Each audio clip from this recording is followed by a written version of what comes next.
लड़का बनी बहू।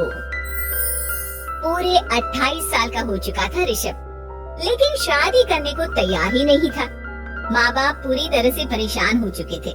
जब भी किसी लड़की का रिश्ता ऋषभ के लिए लेकर आते तो वो शादी करने से साफ मना कर देता, चाहे लड़की कितनी भी सुंदर, कितनी भी अच्छी क्यों ना हो। ऋषभ के माँ बाप को इसकी वजह समझ में नहीं आ रही थी। अरे ऋषभ बेटा, अच्छी खासी नौकरी लगती है, दिखता भी इतना अच्छा है, आखिर बात क्या है, तुझे शादी क्यों नहीं करनी?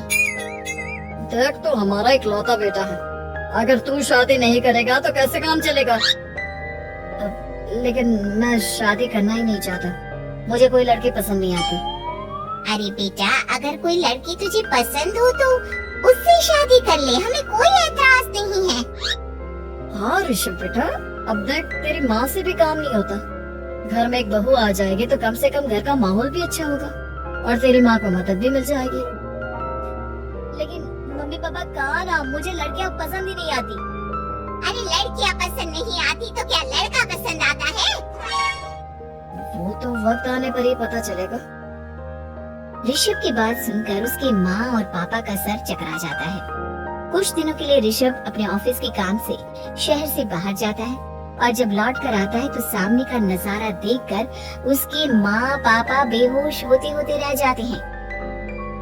अरे ये क्या, ये तुम्हारे साथ कौन है? माँ, ये दीपक है, मेरी पत्नी। हम दोनों ने शादी कर ली है। दीपक तुम्हारी पत्नी कैसे हो सकता है? अरे दीपिका होती तो बात समझ में भी आती, ये तो लड़का है। तो क्या हुआ पापा, आजकल तो ये सब फैशन में है और मैंने आपको बताया था कि मुझे लड़कियां पसंद नहीं आती। अरे तो इसका मतलब ये थोड़ी है कि तुम दीपक को दीपिका बनाकर ले आओगी। मुझे बहू चाहिए, बहू के रूप में, ये आदमी नहीं।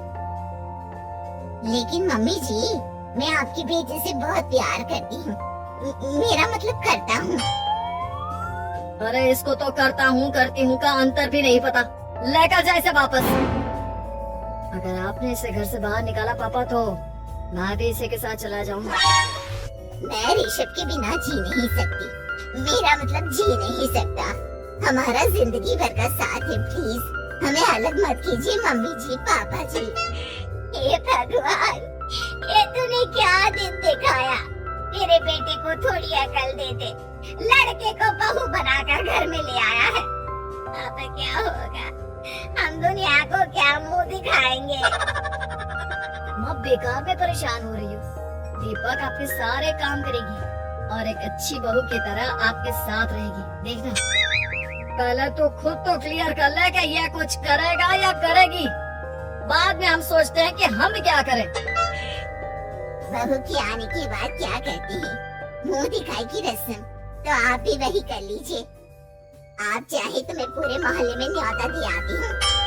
अरे रहने दे, तेरी वजह से बेइज्जती और ज्यादा होगी। आई बड़ी, अब मेरा मतलब है आया बड़ा न्योता देने वाला। अगले दिन सुबह के बाद दीपक बड़ी नजाकत से चलता हुआ सबके लिए चाय बनाकर सुबह सुबह बालकनी में आ जाता है। प्रणाम मम्मी जी, प्रणाम पापा जी। ये देखिए, चाय बिल्कुल आपकी पसंद की है। मुझे ऋषभ ने सब कुछ बता दिया था कि आपको क्या क्या पसंद है। हे भगवान, ये सब क्या हो रहा है? ये क्या नौटंकी है? नौटंकी कहाँ है? माँ देखिए तो, मेरा दीपक आपका कितना ख्याल रख रहा है। लाओ, अब जो भी है, जैसे भी है, चाय पियेंगे ही सही।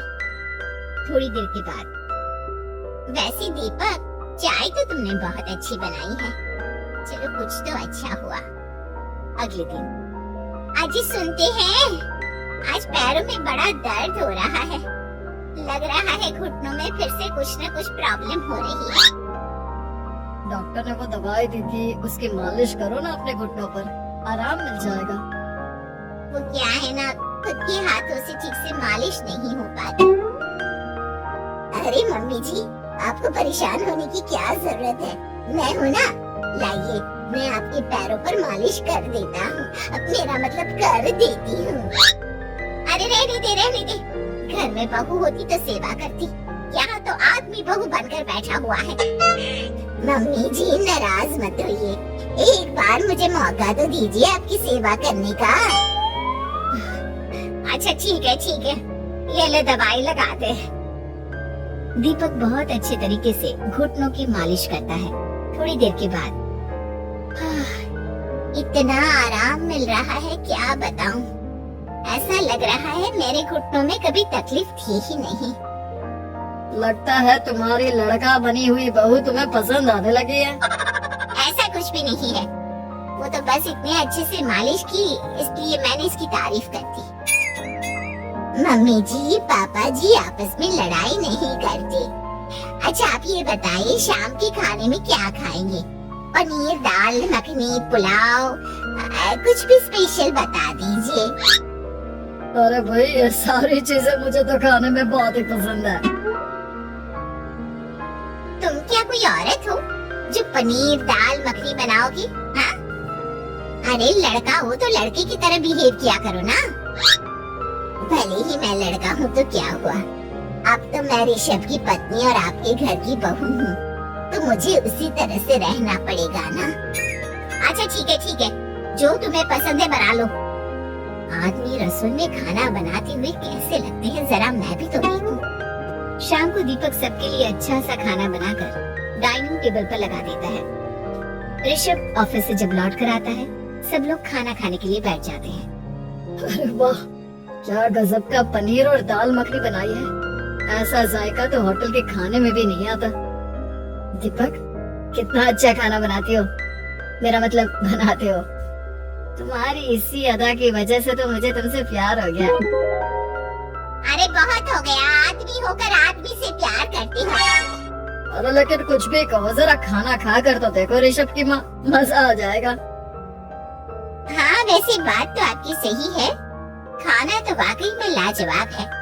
इतना स्वादिष्ट पनीर तो मैंने अपनी जिंदगी में नहीं खाया।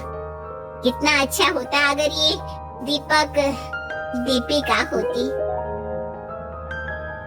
और फिर अगली सुबह कुछ ऐसा होता है जिसे देखकर ऋषभ की माँ और पापा न केवल खुश होते हैं बल्कि हैरानी से उनकी आंखें फटी की फटी रह जाती हैं। उन्होंने जो नजारा अपनी आंखों के सामने देखा उसे देखकर उन्हें अपने आप पर भरोसा नहीं हुआ। सुबह का वक्त था, सब लोग बालकनी में बैठकर सुबह की चाय का इंतजार कर रहे थे।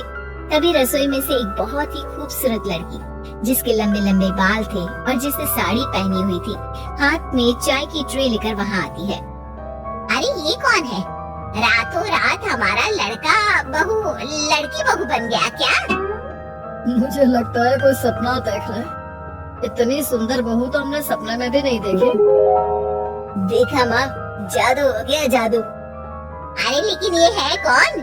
तुम्हारा वो आदमी वाला पत्नी कहाँ चला गया?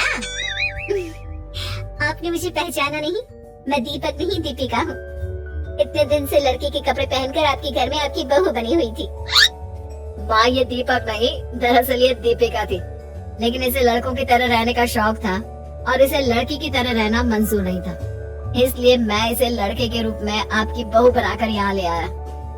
तो फिर अचानक ही उसका हृदय परिवर्तन और रूप परिवर्तन कैसे हो गया? वो क्या है ना, मुझे बाद में एहसास हुआ कि आप लोग इस बात को लेकर बहुत दुखी हैं कि आपकी बेटी ने एक लड़की के साथ शादी की है, इसलिए मैं अपने असली रूप में वापस आ गई।